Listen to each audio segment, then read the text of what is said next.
લોકમત ન્યૂઝમાં આપનું સ્વાગત છે।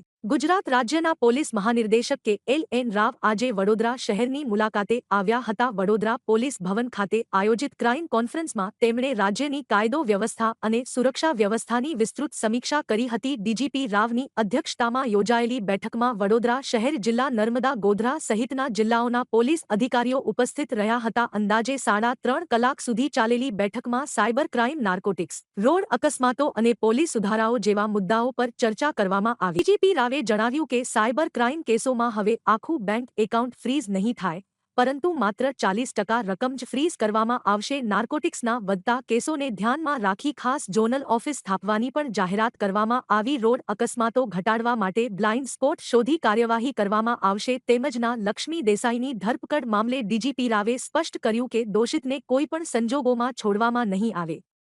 સારી આઉટકમ છે કે દાખલા તરીકે સાયબર ક્રાઇમમાં જે 1930 આપણા હેલ્પલાઇન છે એ અત્યારે આપણી પાસે 90 લાઇન્સ આપણી પાસે ઉપલબ્ધ છે। એને અમને વધારીને 180 જેટલા કરવાના છે। અને જે સાયબર ક્રાઇમના જે ભોગ બનતા હોય છે એ લોકોને અમે ઇન્વેસ્ટિગેટ કરી અને જે ગોલ્ડન આવરમાં જે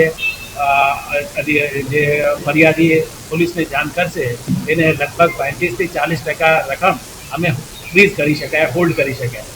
જ્યારે એ સમય મર્યાદામાં ગુના બન્યા 1 કલાકની અંદર અમને જાણ કરવામાં આવે પોલીસને, તો એના માટે અમે નગરજનોને, સિટીઝન્સને કાફી અવેરનેસ પ્રોગ્રામ્સ યોજવામાં આવી રહ્યા છે।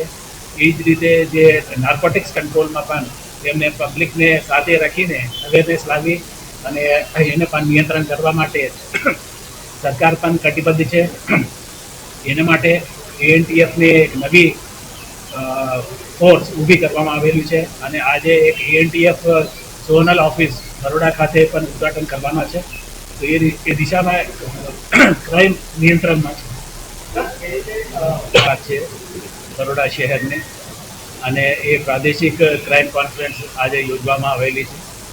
જે રીતે સીપી સાહેબે કીધું છે કે બરોડા શહેર, બરોડા રેન્જ અને ગોધરા રેન્જ અને એના જિલ્લાના જે જિલ્લા પોલીસ અધિક્ષક અને પોલીસ વિભાગ સાથે સંકળાયેલા આર્મ્ડ યુનિટના કમાન્ડન્ટ્સ, ડીઆઈજી, જેલ વિભાગ અને રેલવે વિભાગ, એ તમામ અધિકારીઓને અહીંયા ઉપસ્થિત કરવામાં આવેલું છે।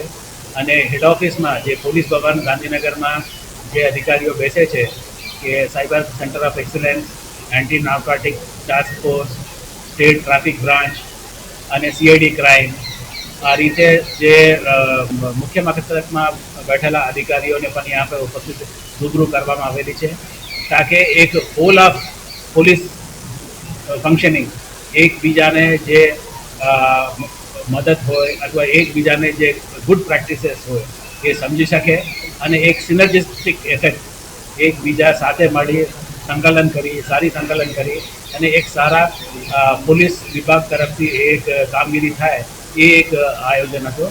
અને 3.5 કલાકની ચર્ચામાં ખૂબ જ રસસ્પદ રહી હતી અને આમાં જે ગુડ પ્રેક્ટિસીસ હતો એ બધાને એકબીજાને આદાન પ્રદાન કરવામાં આવેલી છે અને મને આશા છે કે આ એ બહુ ઉપયોગીદાયક થશે।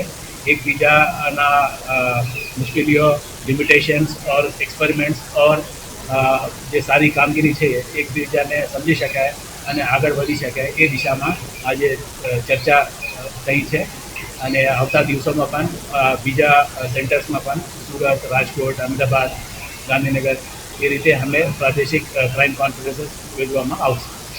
ધન્યવાદ।